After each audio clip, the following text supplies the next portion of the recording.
Wake up, buyer payer people. It's a beautiful day. Go grab yourself another cup of joe and say hello to Jim and Michelle Rhoads on the Buy Here Pay Here Morning Show. Take it away, you two.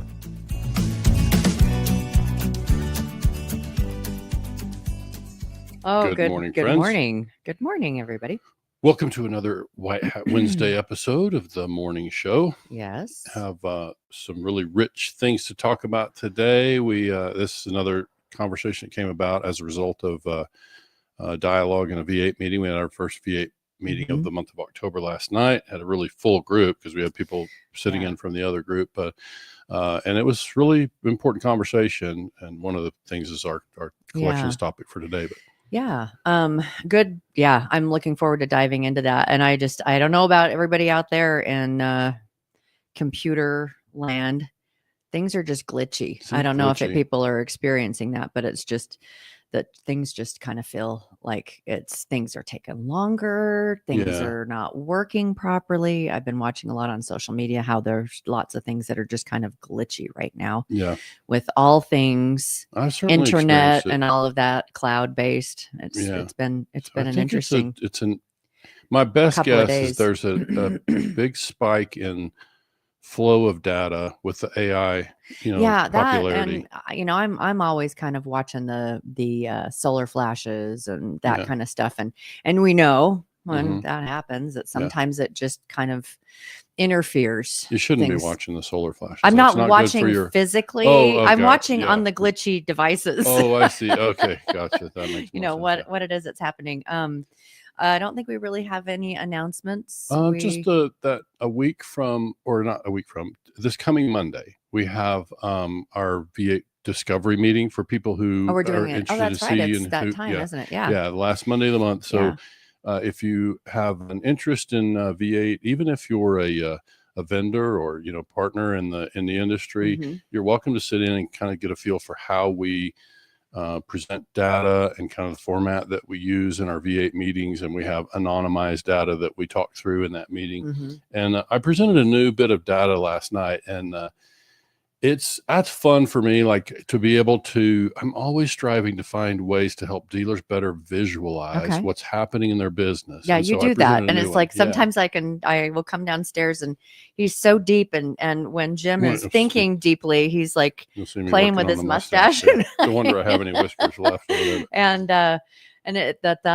that's at least a monthly thing. Yeah, and I sketch things because the visual part, I'm a visual learner and I know others are. And so I'm always trying to help people visualize, like graphically, how does this look in my business? So we presented some new information last night. So what was it on?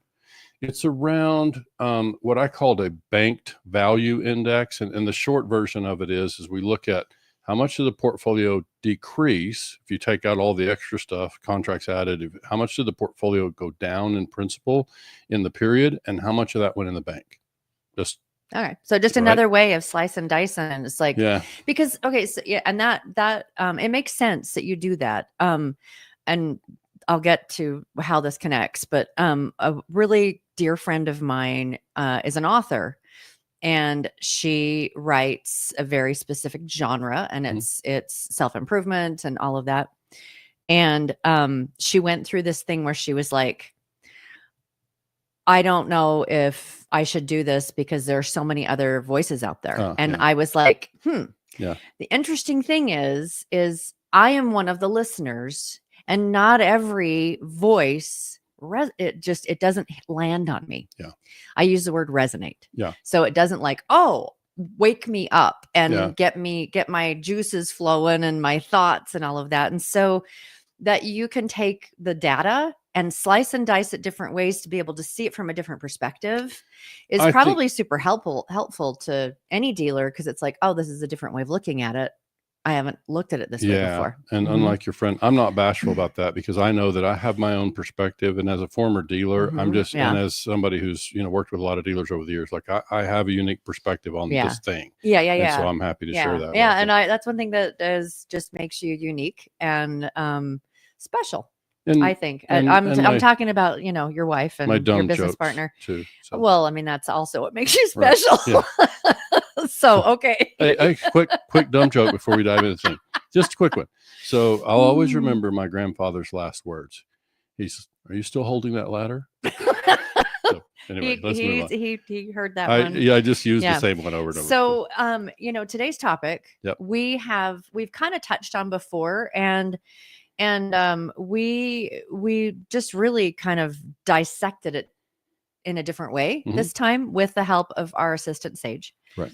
And oh my gosh, the meat on the bone on this. And it's, the difficult thing is, and we've talked about this before.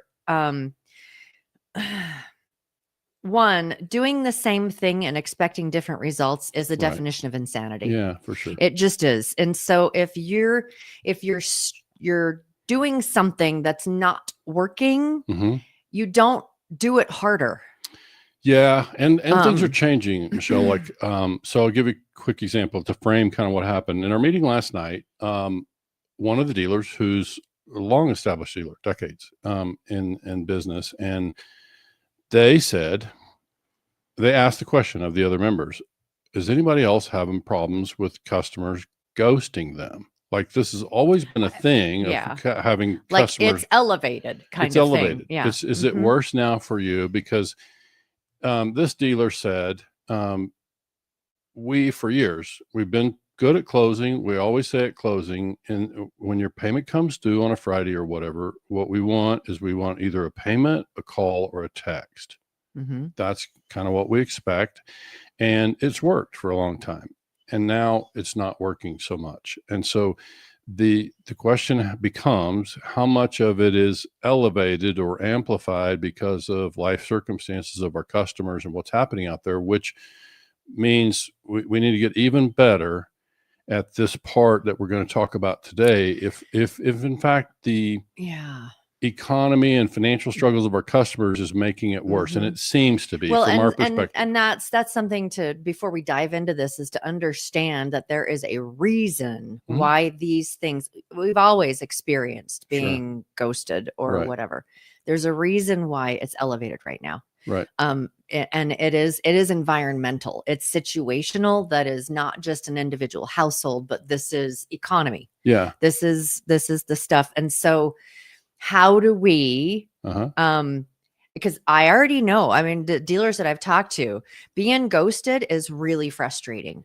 And so now your frustration has been magnified by X. Yeah. And as a follow-on to conversations we've had over recent weeks it is true that there are financial circumstances across the country that are affecting charge-offs. Charge-offs are up. However, it's important to add this caveat. Not everybody is experiencing that. We can see that in our V8 numbers. At all? Not most of let me see it this way. We have dealers in our V8 system whose data is consistent. It's still consistent, right? They're very consistent. Okay. And their charge-off results are much better than other members in the group. So it's important to say this is not everybody. So obviously there's a learning opportunity in that to get in and figure out, why is this dealer, similar size market, in a similar region, why are they experiencing better results from? So it's an opportunity to study and that. I would say, just like, a blind perspective is because they're doing something different in how they communicate with their customers. Okay. And so there's a different level of trust associated. And so, then that comes down to the unpacking exactly about what it is that they are doing. And sometimes, it's funny because when you listen to these conversations, sometimes with dealers, they're always like, the questions around why is this happening are usually straight line questions. Yeah.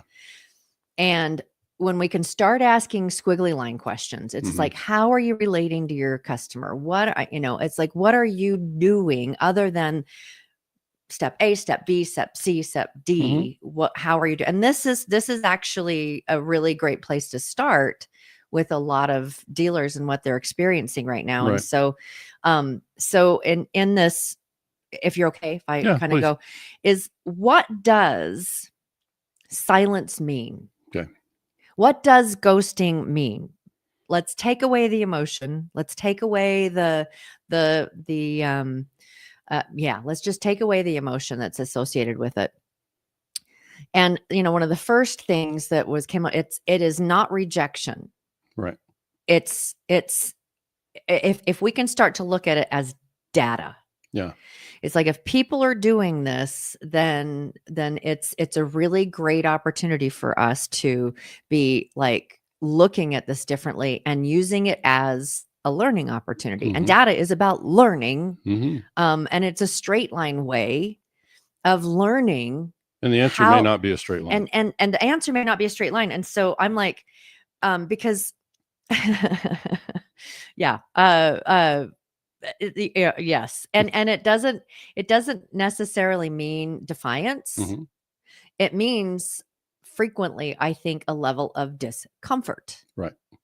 With our customer base. And so how do we use, if this is elevating, that's a clue for you to look at your processes and to look at your, how you are relating to your customer. And it can be all the, the emotional, I love, the hugs and the golden aura of, I just love you guys. Or you can look at it as, obviously the data is like, there's more discomfort happening right now. And am I trying to reach people in a way that they really want to be reached? And so, yeah. I think, so also a little more framing here. Last night, on the heels of that V8 meeting, I went to ChatGPT and I basically asked, without feeding it the things that I had suggested some things in the meeting that could be contributing factors for the ghosting, ways to maybe address it. But I didn't feed any of that to ChatGPT. I just said, I can't remember my prompt, but basically, what are some of the reasons that a subprime customer in an auto credit situation would ghost a creditor and not take phone calls, right? And so it spit out a lot of great stuff right off the bat. Really good and stuff. A couple of those on the list were the things that I had already said that I thought were the reasons that we need to be cognizant of as we're working our collections. But absolutely. So, one of the first things that came up were about scripts. Yeah. And we know that when we make a phone call, this is about ghosting, but if they have had experience in the past around a phone call, they know what the script is. Yeah.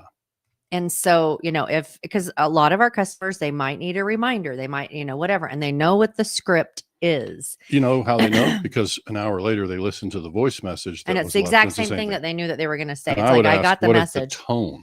Okay. Well, it's the tone and it's the script. Right. And there's,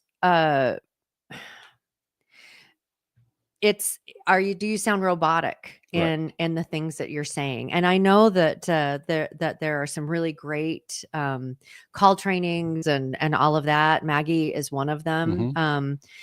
And there's like a specific script and all of that. And I get that there's straight line things that need to happen in a conversation. But when we dive into a conversation, not a monologue, not a talking to, not talking at, right. But you dive into a conversation, there can be some things that are scripted because you're just trying to make sure that you've got correct data and Yeah. But we also, we come up with scripts of this is how you dive into the thing, and it blaringly lacks authenticity and caring. Yeah. And tone of voice says a lot. It says a lot. So I think another thing to kind of, since you mentioned the collection training or whatever, so we've been asked, and I think you can expect to see us go forward with a white hat collections training, and that'll likely be done virtually. Can't say there won't eventually be an in-person element, but we'll likely move forward with offering a virtual. But here's the thing, and I think I would insert this now so as people listen to the rest of what we will talk about today, understand the difference between, I can teach philosophy in collections. So I can teach, let's say you're a collector and you work for some dealer in Michigan. I can teach you virtually the things that we would recommend philosophically, but if you return to your desk tomorrow and try to do the job based on that philosophy, but that philosophy doesn't align with the dealer principle back in Michigan, you're going to have a hard time carrying those things out. And so this is what's been problematic for us around collections. And I think today you're going to hear a lot of that. It's like a lot of these things. And by the way, this thing goes out today when we record this, it goes out, or when we broadcast it live, it goes out to Facebook. Some of those groups are closed. It goes out to my profile. It goes out to YouTube and LinkedIn. Point being, even customers, managers, collection managers, collectors, customers, they can all hear this conversation. And so if you're a customer who's having trouble with, as we get to the end of this, and you're a customer who's had trouble in this way, then reach out to me, Jim at whitehatway.com, send a note, and I'm happy to talk to customers even, because I think this is all a learning experience for us to figure out more and try to help dealers be able to communicate, engage better with their customers, and have better dialogue and results. Right? And here's an element of this around the scripting and getting out of robotic is you got to be able to give your team, and because all right, back up. I've managed call centers. I've managed customer relations teams. I've have a long career working in that kind of thing. And the one of the industries that I've worked in, I've worked in a banking kind of industry, and I've worked in a we're selling a product, and this is the difficult part is like I really can't afford this or whatever, and how we handle high-end product. And so my team with this high-end product that they dealt with just a lot of calls. I mean, it was just, we knew that it was boom, boom, boom. I never set them on, you have a certain time that because we had a team, and I just kind of watched the flow but I also empowered them with the ability to make a difference. And I think that's a really big thing, because when a collector doesn't have the power to say yes and make the decisions, that is really demoralizing. And it's kind of like if you have to ask permission, you lose credibility. Boom. Okay. And they lose trust. And so if there's any way that you can help your collectors, giving them the authority to negotiate certain things, reschedule, offer solutions on the spot, and maybe now is the time that we loosen that up a bit from where we've been really, really narrow in what things we're willing to do to work with our customers. Good point. Because it's a time. It's like the environment calls for us to be more flexible.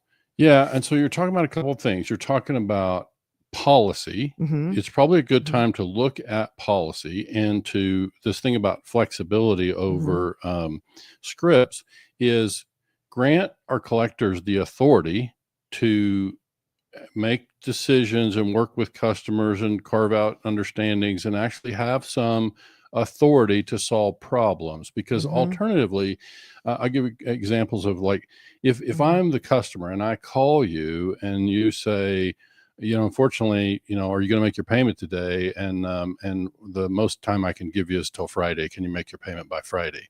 If that's all I really get from you, then what that does is it trains me to say, the next time Michelle calls me, I probably don't need to answer the call, because all Michelle has the authority to do is give me 3 days. And if that's not my situation, I don't really need to talk to Michelle. And if the collector doesn't have authority to make some decisions, and they're like actually just a glorified messenger to the person that makes decisions, and I hear this all the time with dealers, someone will call in and they ask to talk to the person who's the decision maker, because it's just like, you're just a messenger. And so it's like, no, I want to talk to Lydia. No, I don't want to talk to you. I want to talk to Lydia, because Lydia is the one that can make the decision. Right. And so that collector now has lost credibility with and authority and all of that. Yeah. So, and I think the other thing that happens here is, like, it creates a situation where and when I train collectors too, or when I hire collectors in particular, a lot of what I'm looking for is a problem solver. So that sometimes requires some creativity. It certainly requires listening, but all this stuff we're talking about, a customer who's ghosted us. I can't solve any customer's problem that's not until I talking can to you. talk to them. Okay. Yes. Okay. Okay. So which kind of is probably an important thing to like, how do we get them on the phone? Right. And it's how do we get them on the phone, and how do we understand why they're not on the phone, and how can we change so that? let's break down today. Let's focus on why they're not answering the calls. I'm going to say one of the first ones is talk over text, or text over talk. Okay. The generations today, I don't know about you, but when my gosh, I miss my mom. When my mom would call, I had to do an internal check. Am I ready to talk to this person?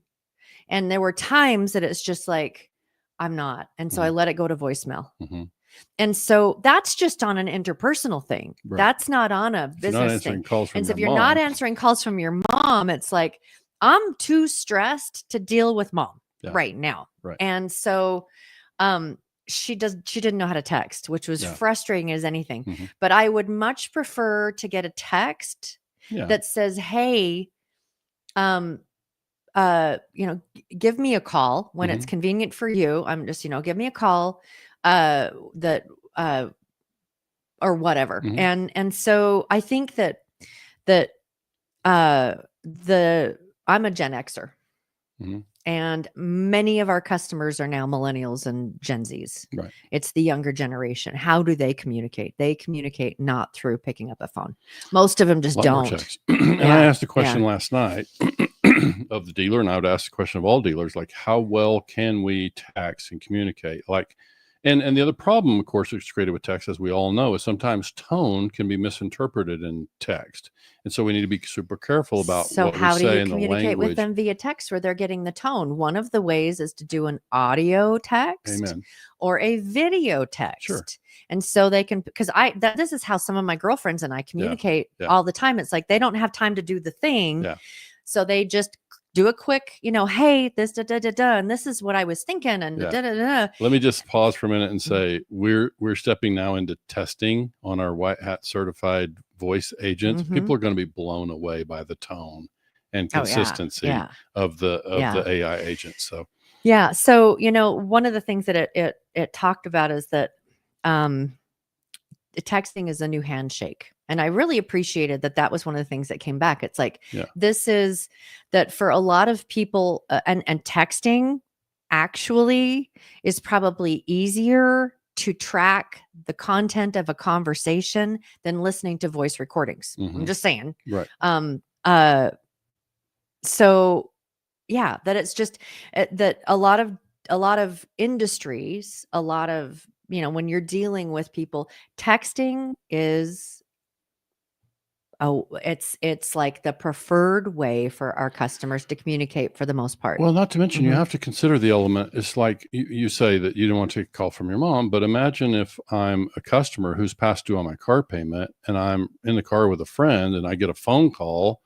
Can't really talk about my past due car payment in front of a friend or a coworker or whatever. So a text is easy enough for me to deal with, more. So either you're leaving messages that have solutions and opening up the like, let's talk about this because we may have some solutions for you because we value you as a customer, and we it's just like, let us know because we can't help what we don't know. Yeah. And so let's look at what we know. And a lot of young people today too, and all people in general do not like difficult conversations. Yeah.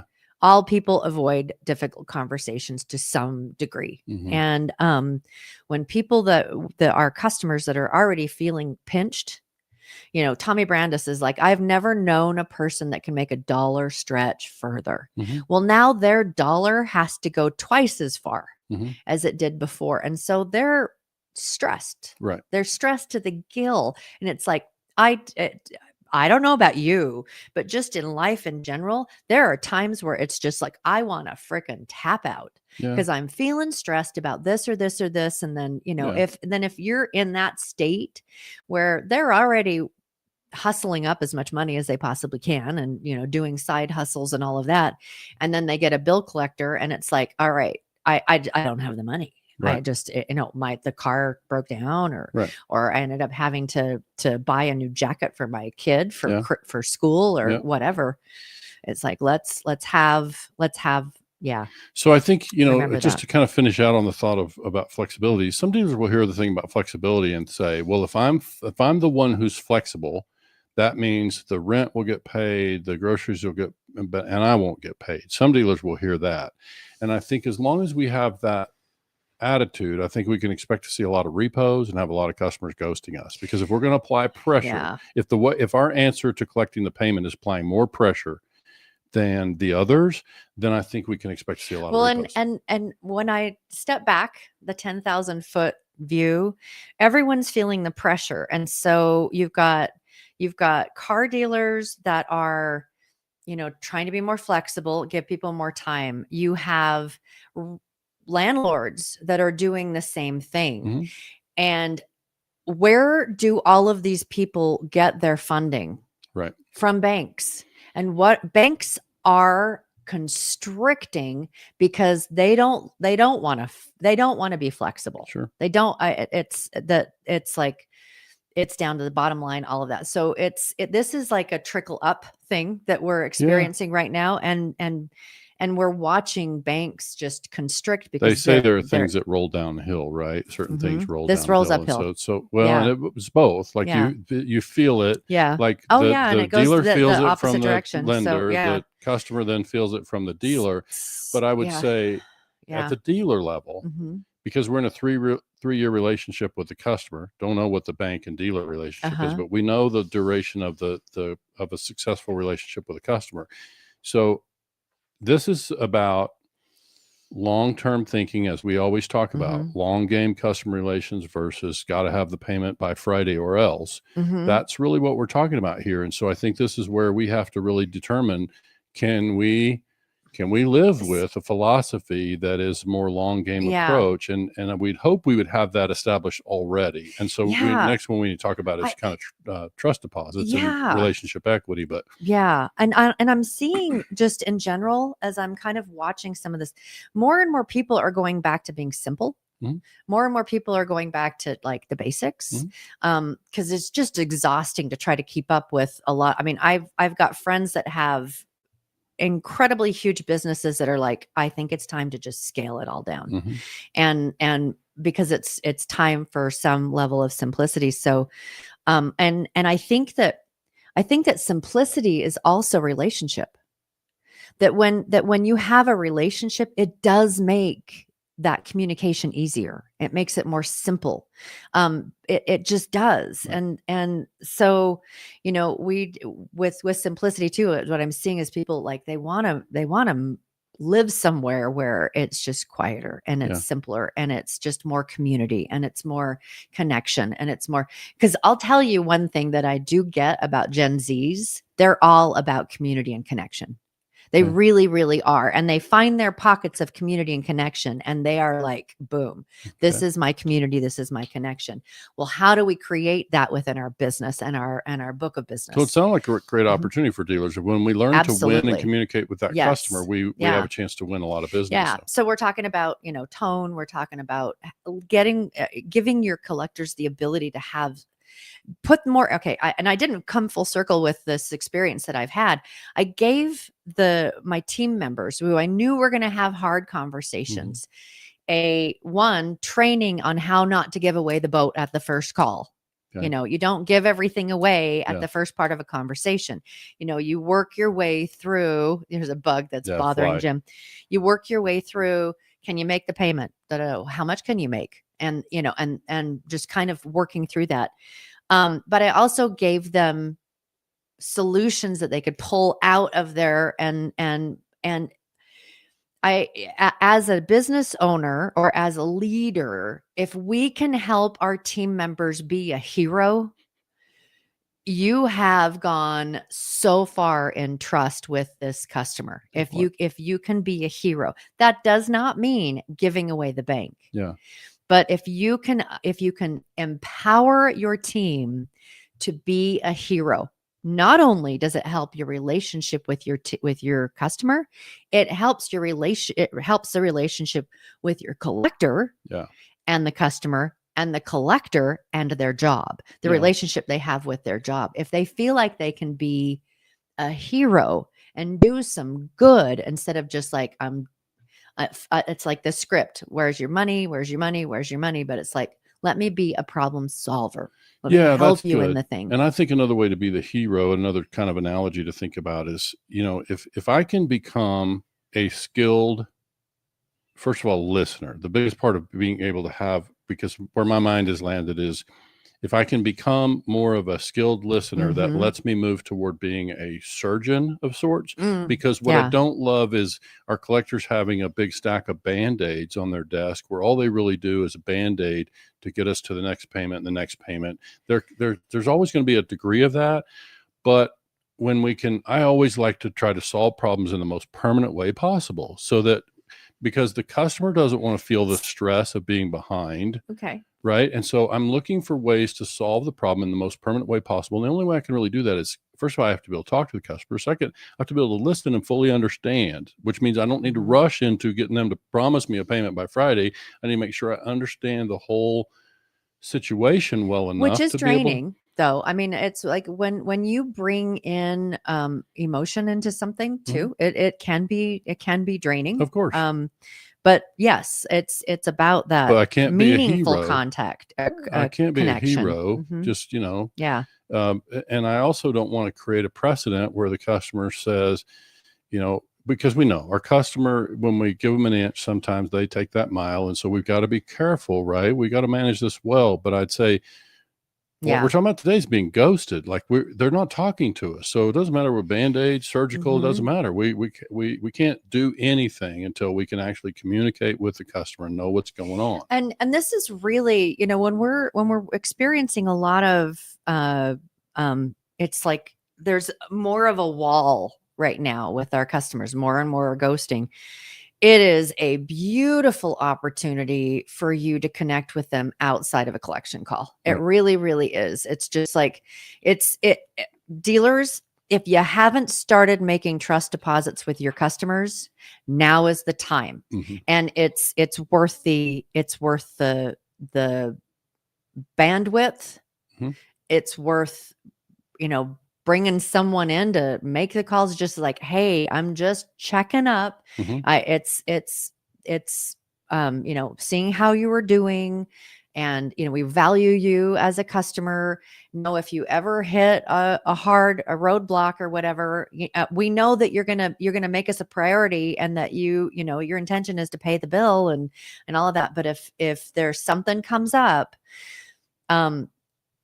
let's talk. Let's, and offering those kind of little trust deposits, and and even if it's just a newsletter, an email that honestly that has like, hey, we know everyone is struggling, and so here's something that we came across that helps our customers make their dollars stretch more, or here's a program that we just found out about in the area that can help with this or this. And so, those are trust deposits too, is if that there's programs like, for instance, not really a squirrel because it is related.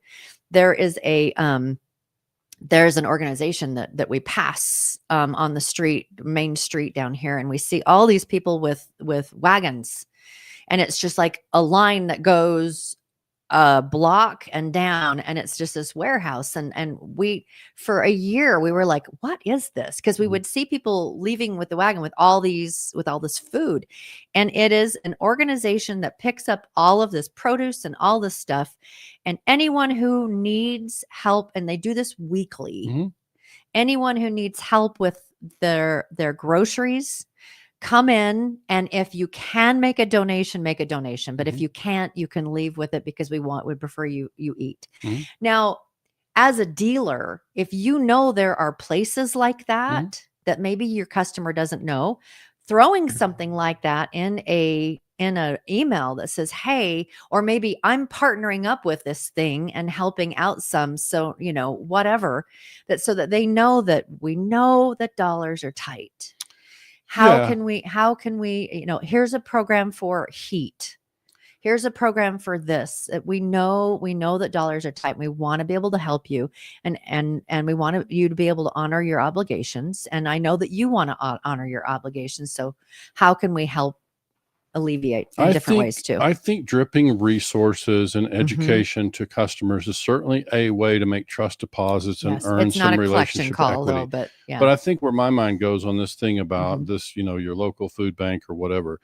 To me, the real solution on that is a chance for you, Michelle, to be the collector hero in our example is like to have those tools in your tool belt so that when I do talk to you and you can better understand my situation, you've got a tool belt that is full of ways to help. Absolutely. And you have the authority to use them. Now, you'll be judicious. There will be some that you don't want to go to right away. You'll be judicious and skilled about how you release those to the customer, but you have those tools available and you have the authority to use them so that you can solve problems and become that hero you're talking about. Absolutely. Candace Price, I really love her, out of Omaha, fantastic dealer. She teaches her team that when someone comes in to buy a car, even that if whatever the roadblocks are, and it's usually money related or whatever, as you get into a conversation and you solve problems, you solve one problem, you've gotten a customer for life. And so it's just, if we can have, have one of your team members look at all the different programs that there are in the area. And, it's like, I'm having a hard time even doing this, or I had a hospital thing. It's like, okay, here's who you can call. They have a program that your hospital bill, whatever, that they, here, if you want, I've got the application and I'll just zip it off to you and you can send that in or whatever. But just that's an arrow in their quiver. Yeah. I think that's a good way to think about it. The arrows. Like it's ways to solve problems because our customers are going to need help. We know that. That's just a reality. There will be hiccups in the course of a 3-year business relationship with a customer who's got tough credit, doesn't have easy access to surplus cash. Like they're going to be hiccups. And so I think for us to, first of all, we need to have tools, and then we need to have a relationship with a customer where they feel safe communicating with us about what's going on with them, because the fear factor is real here. They fear and they recoil and they don't answer the phone for a variety of reasons. We'll continue with the rest, but it's like, I think this is an important thing for us to recognize is that in order for us to have a degree of equity with the customer, we have to say it in a way that they believe it, and we have to demonstrate it in our practices that we will work with people. And so it's energetically, that's like, I am sitting on the same side of the table as you. Yeah. We are working together. I'm not talking at you. I'm working with you. And like, let's figure out a solution to because this. If you're the dealer and all you're going to say to me is your car payment is past due, if it's not paid immediately, you're going to be repossessed. I already know that. So what is there to talk about? Yeah. And I remember, Tommy Brandis, another really great dealer, good friend of ours, just finished the Marietta conference. Congratulations. It sounds like it was really, really successful. One of his collectors that he had a while ago, and she's no longer with the company. But we've talked about, I think, what was her name? Missy. And she would like talk to the customers like they were her friends. And it's like, oh, so, okay. Have you looked at this? Have you thought about this? Have you thought? And she would actually, sometimes if people felt really like stuck, just paralyzed, it's like, come on down and I'll help you fill out the application, like for food assistance or for, the heat program or whatever. Come on down and I'll help you fill out the thing. I can take a half an hour or help you find cheaper insurance, help you find cheaper car parts, whatever it is. But when you do those kind of things, you gain customers for life. Yeah. And I think it's worth mentioning here, Michelle, that we've been in the recent years, as technology has improved, dealers are naturally looking to be more and more efficient. And anybody who's worked in a call center knows that they're tracking a larger call center. They're tracking efficiency of time, how much time to put them on the phone, the faster I can solve the problem. Maybe it's time to dump that Maybe, for right now. For sure. I would say we're paying a price for that potentially, in that we're trying to be efficient. In the meantime, we have less dialogue with our customer, and we don't know, we don't dig in. Like that thing you're describing with Missy, it takes time. It's an investment of time. It does.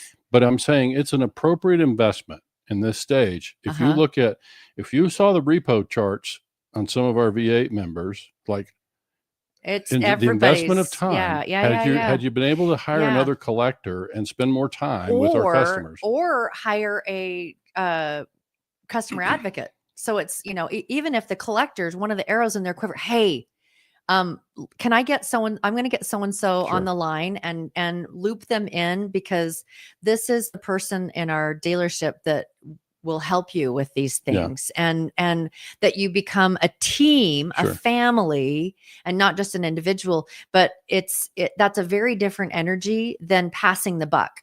Or it's like, I don't have the authority to make that decision. It's like, oh, you know what? Let's have a conversation. Yeah, for sure. Yes. We should keep moving. We really, really should. What else do we have on here? So there's quite a bit, actually. You already covered the talk over text, I think. And then the hardware part, the technology we just touched on a little bit. Technology can do the job of reaching customers by dialing the phone, right? But it doesn't know how to earn trust. Yes. Right. And so this is where it's up to us to kind of do the things that's a human element. And so I think that's the humaning piece of this that, we're trying to emphasize here today is we got to be able to connect, because I think in the example that you used with Missy, you said, they try to be like they're the friend. I would say you're like a neighbor, and I genuinely care about you as my neighbor, and I care about your success as our customer and my neighbor. So this is the tone and attitude that I'm bringing to supporting you and whatever's going on in your world. Right? Yeah. One of the things that was brought up in our outline is a way that can really help a collector or someone that is connecting with your customer, which is really, really important. And this is something that I taught my teams too, is take very good notes about the conversation. Yeah. And it's not just the straight line stuff. It's the things like grandma just passed away, or, my dog, or, the emotional things, the things that matter to the customer. Take note of that.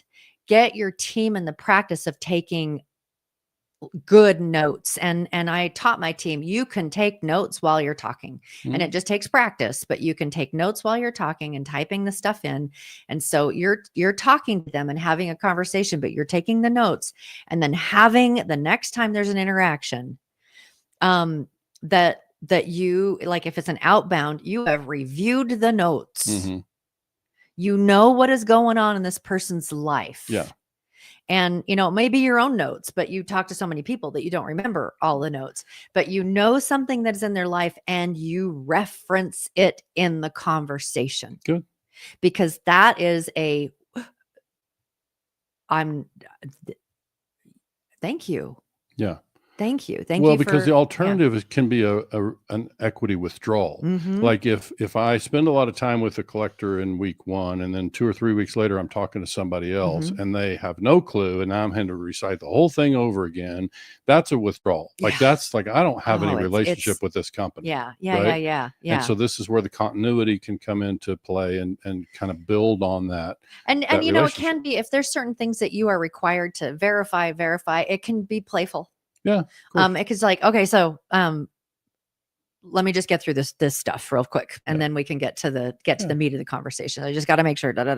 Okay, so what can I do to help you? What what's going on? Yeah, kind of thing. Of course. And we know how we talk to.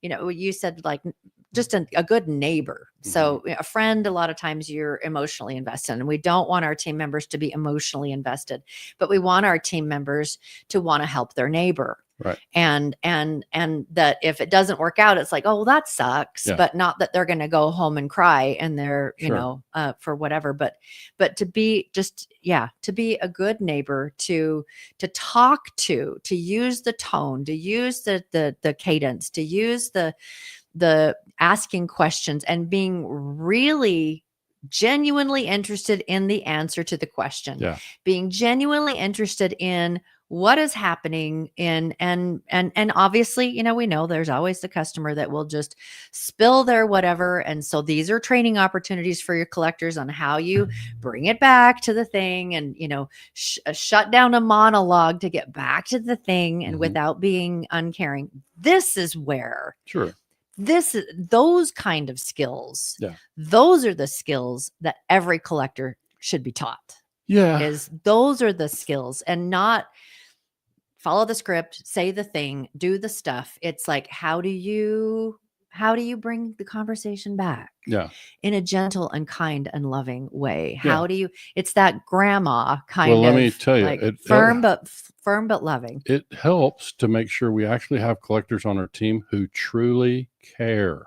I'll tell you, they got to truly care. Most of our Gen Zs and millennials do, but they've been burned enough that they don't care about you. They don't care about your thing, but they are very deeply caring.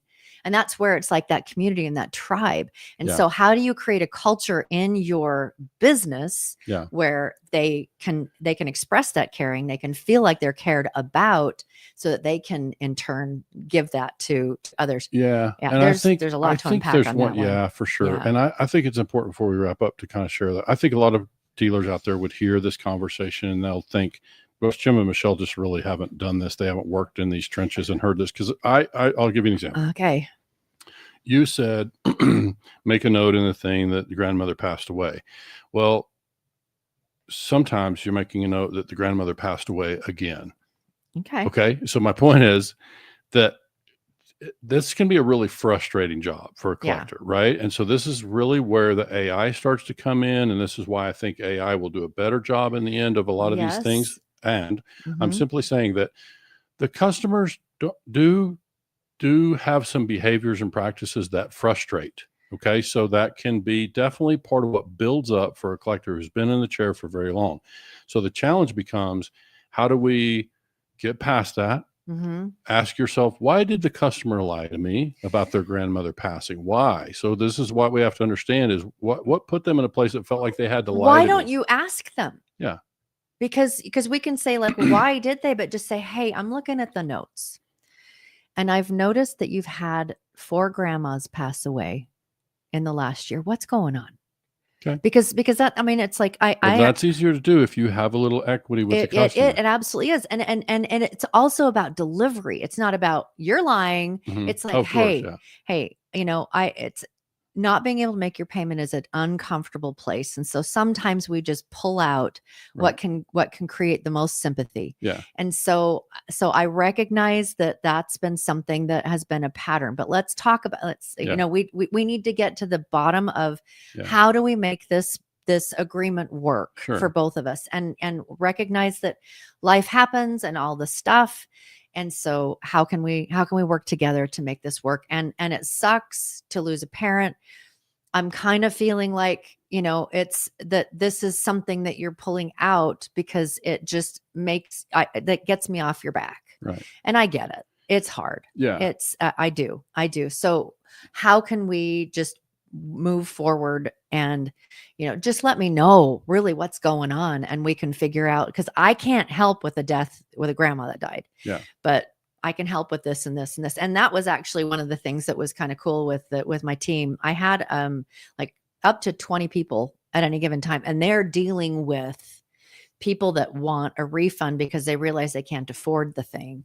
And we get past that window, there are no refunds. And how the heck do you, because it's not about a repo, but it's about, I mean, you've got people that like, I need this. And how do you diffuse that? And those are the kind of skills that are not just buy here, pay here, but these are universal collector, empathy, compassion. And those are the things that I think that we should be, really teaching and not straight line things. Michael, thank you for popping in. I'm going to show this. He says, we want to work with them, not against them, is what our family used to say all the time. Right now, moreover, this all has to be a team effort to make it work for everyone. Yeah. And so it is, it's like, are you talking at them? Yeah.